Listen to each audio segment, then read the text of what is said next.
the Flesh Factory, in the sprawling metallic city of Virex. Towering skyscrapers of chrome and glass pierced the smog-heavy skies. The streets below were a maze of neon signs, electric advertisements, and faceless crowds, all moving in synchronized steps like automatons. At the heart of this mechanized dystopia lay BioCorp, a monolithic corporation that controlled not just the city's economy, but the very lives of its inhabitants. They had promised a utopian future, a perfect life for anyone who could afford it. For the rest, there was always the promise of upgrade: synthetic organs, bionic limbs, and personalized implants. These augmentations would grant eternal health, vitality, and beauty. But as the years passed, something far darker began to fester beneath BioCorp's glossy surface. It began with the Whispers. Citizens who had once felt invincible with their sleek, upgraded bodies began to notice odd changes. Their thoughts became fragmented, and their memories felt slippery, like they were slipping through their fingers. Some would wake up in the middle of the night, staring at the ceiling with no recollection of the day before. Others would speak of strange dreams, visions of figures dressed in lab coats, surgical tools, and cold steel, performing experiments on them while they lay paralyzed, unable to move. Most troubling of all were the reports of individuals who felt like they were losing control over their own bodies, as though the augmentations were driving them to acts they couldn't explain. And then came the disappearances. It started with a few cases. Citizens going missing, never to be seen again. BioCorp assured the public that it was simply a matter of lost documentation or malfunctions in the implant system.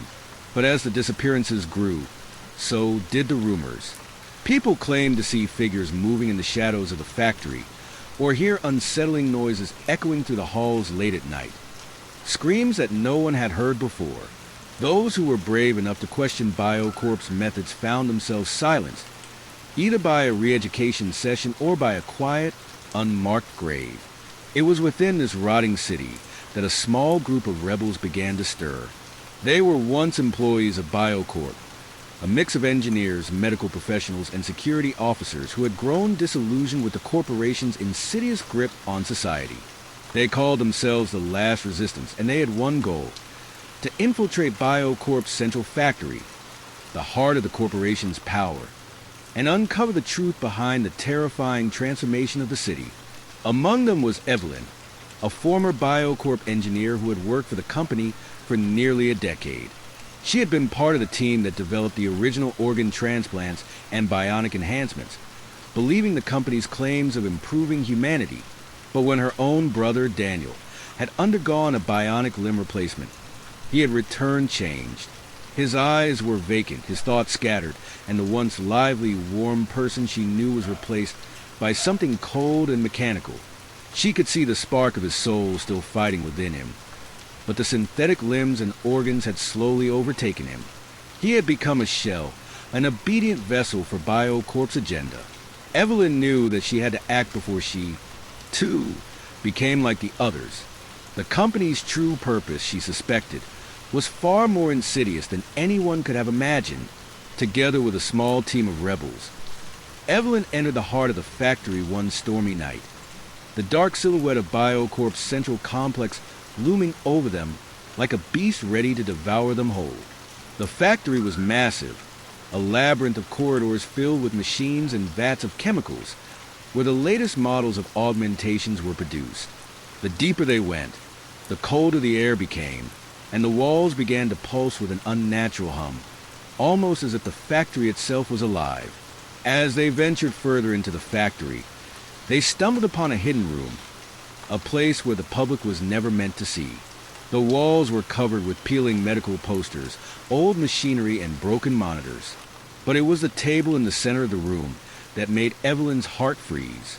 It was a table she recognized all too well from her days at BioCorp, a dissection table used for the final, gruesome phase of the augmentation process.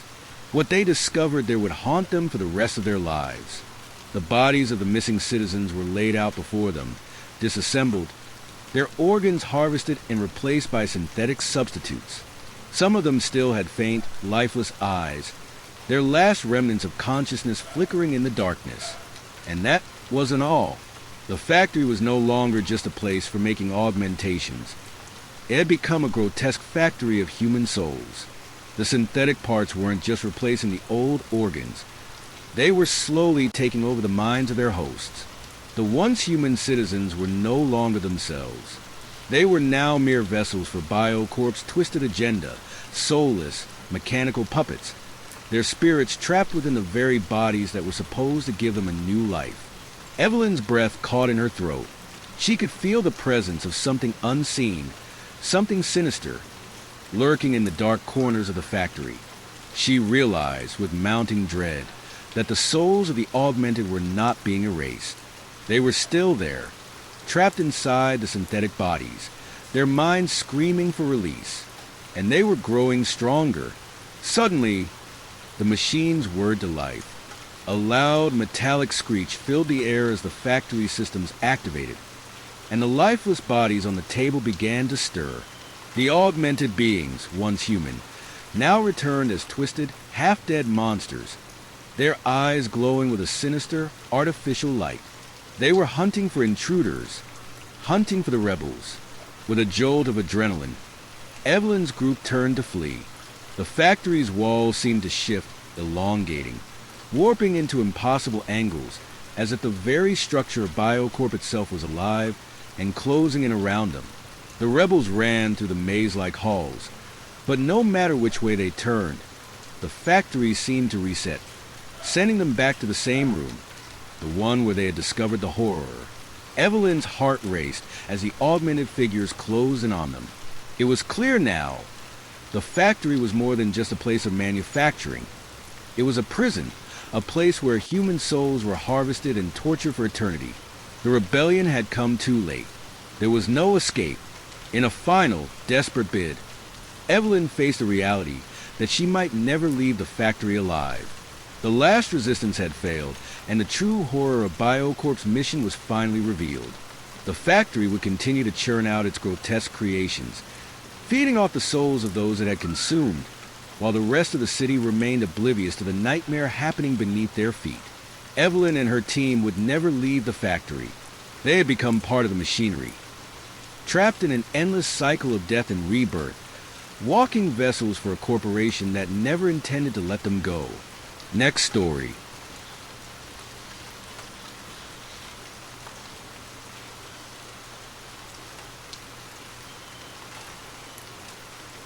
Black Market Biodreams. In the sprawling city of Neuropolis, the boundaries between technology and reality had long since faded. With neural implants now a common part of life, people could purchase custom-made dreams, tailor-made to fulfill their deepest desires, fantasies, and even memories. The wealthier elite used these dreams to escape their monotonous lives, living out adventures or experiencing perfect moments they could never have in the waking world. Others, seeking to numb their pain or grief, drowned in blissful, comforting illusions. But as the demand for more intense experiences grew, a darker, more insidious market emerged, an underground black market for illegal biodreams. These weren't the soft, pleasant dreams of consumer advertisements. These were nightmares, and they were not just entertainment. They were so real, so visceral, they could kill you if you weren't careful. Lena, a 26-year-old factory worker, had heard whispers about this underground world for months. She'd heard stories of people who'd succumbed to the nightmares, losing their minds, their lives, or both. But to her, they were just stories, unsubstantiated rumors spread by those too afraid to face their own fears. Until one day, her own life took a turn for the worse. Lena had always been afraid of one thing: her mother. As a child, Lena's mother was a cold and distant figure, whose sharp words cut deeper than anything physical ever could. When Lena's mother passed away years ago, it felt as though the final, painful thread between them had been severed. But the memories lingered, especially the nightmares. The nightmares where Lena was still trapped in her childhood home, unable to escape the constant scorn of her mother's presence. It was a fear that lingered with her, always bubbling beneath the surface, even in her waking life. One evening, as she walked through the streets of the lower city, A strange figure approached her. His face was obscured by a hood, his voice low, inviting her into the shadows. "You look like someone who's tired of the same old dreams," he said, a knowing smirk in his voice. "I've got something special for you." Curious, but also desperate for a solution to her fear, Lena followed him into a dark, run-down building on the edge of the district. Inside, she was shown a series of illegal biodreams, nightmares specifically designed to confront and overpower one's fears. The man explained that by experiencing the nightmare, the dreamer could potentially rid themselves of their deepest, most paralyzing terror. It sounded like the answer to Lena's suffering. The man promised her that this particular dream would give her the strength to confront the ghost of her mother. "Don't worry," he said. "This isn't like those nightmares you hear about. It's designed to help you, but be careful. Once it starts, it's hard to wake up." He injected her with a small, glowing needle, a neural enhancement that would allow her to experience the dream. As the device hummed to life, Lena felt the cold sensation of sleep settling over her. She closed her eyes, bracing herself for whatever was to come. At first, the dream seemed harmless. Lena found herself standing in her childhood home once again. Its old wooden floors creaked beneath her feet, the walls still lined with the faded wallpaper of her youth. She could feel the heaviness in the air, the same suffocating atmosphere that had followed her throughout her childhood. But as she wandered deeper into the house, the dream began to twist. The walls seemed to close in around her, and she could hear her mother's voice, sharp and cruel, echoing from all directions. But this time, the voice wasn't just a memory. Her mother, younger and more imposing, materialized before her, a spectral figure of towering wrath. Her eyes were empty, hollow, like black pits. "You're nothing," the apparition sneered, her voice layered with decades of pain and resentment. "You'll never escape me, not even in death." Lena's heart raced. She wanted to scream, to run, but her body wouldn't obey. She was frozen, trapped in this hellish world of memories made real. The more she struggled, the stronger the nightmare became, consuming her with an intensity she had never imagined. Every word her mother spoke cut deeper, as if her very soul was being pulled apart. Then everything changed. The walls around her began to pulse with an eerie red light, and the floor seemed to collapse beneath her feet. She fell, not into the familiar darkness of sleep, but into something worse, something deeper. Suddenly, Lena wasn't in her house anymore. She was in a sterile, metallic room, the cold air biting at her skin. She could feel wires and implants coursing through her body, as if she had become a part of some terrible machine. The vision flickered, and she saw a shadowed figure standing before her. A man in a lab coat, his face obscured by a bright, blinding light. It was then that Lena realized the truth. The man behind the biodreams was not helping her face her fear. He was manipulating it. He was feeding off her terror, using her as a subject in an experiment to twist the line between dream and reality. This is where it all began. The man's voice echoed, soft and sinister. "This dream, it's not yours. It's mine." Lena's breath caught in her throat as she understood. The dream wasn't just a tool for confronting fear. It was a prison, a carefully crafted nightmare, designed to keep her trapped. Her mother's ghost was only a part of the manipulation. This was all orchestrated to break her down, to make her lose herself in a world that no longer had any rules. The dream, which had once seemed like the solution to her fear, had now become her torment. And as it spiraled out of control, Lena realized that the lines between the waking world and the nightmare world were beginning to blur. She could still hear the man's voice calling to her, as though he was in her mind, watching her, controlling her every thought. Her real body, her physical body, was still in the black market building, but her consciousness was slipping further into the depths of the dream, a place where she might never return. Desperation clawed at her chest as she fought to wake up, but the more she struggled, the deeper the nightmare dug its claws into her. With her last remaining strength, Lena tried to break free.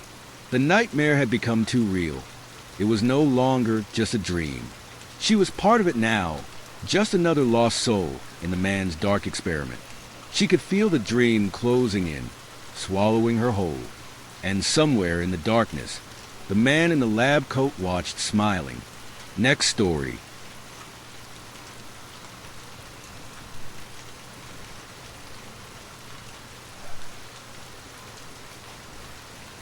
The Neon Wraith. In the sprawling, rain-soaked streets of Knox City, the neon lights flickered incessantly, casting eerie reflections on the slick pavement below.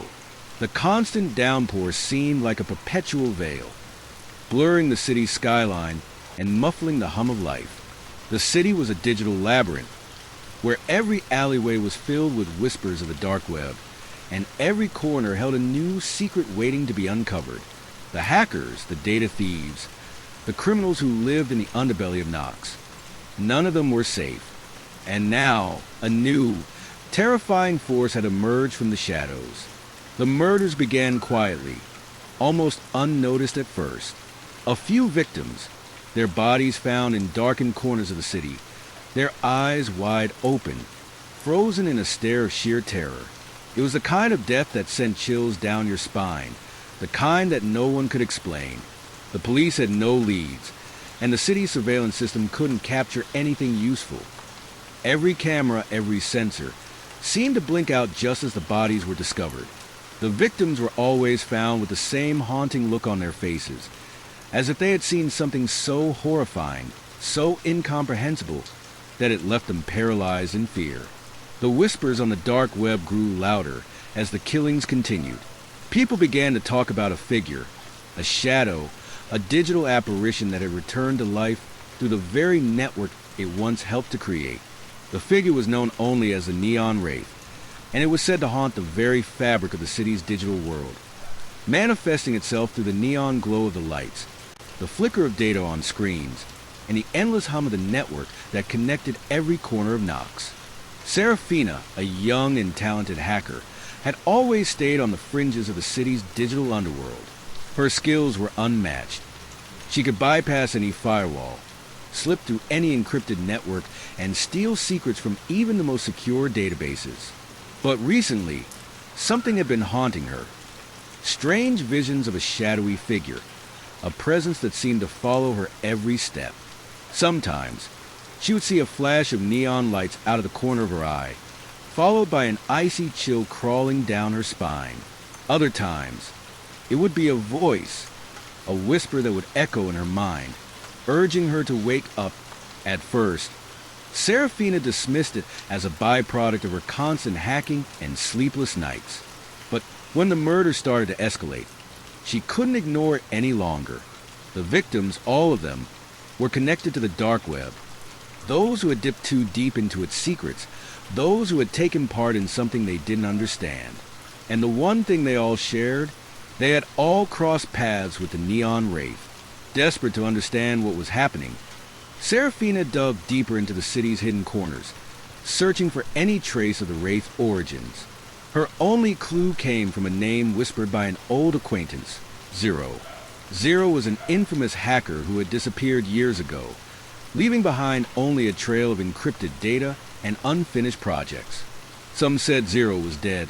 Others said he had vanished into the digital ether, his consciousness lost to the very network he had helped build.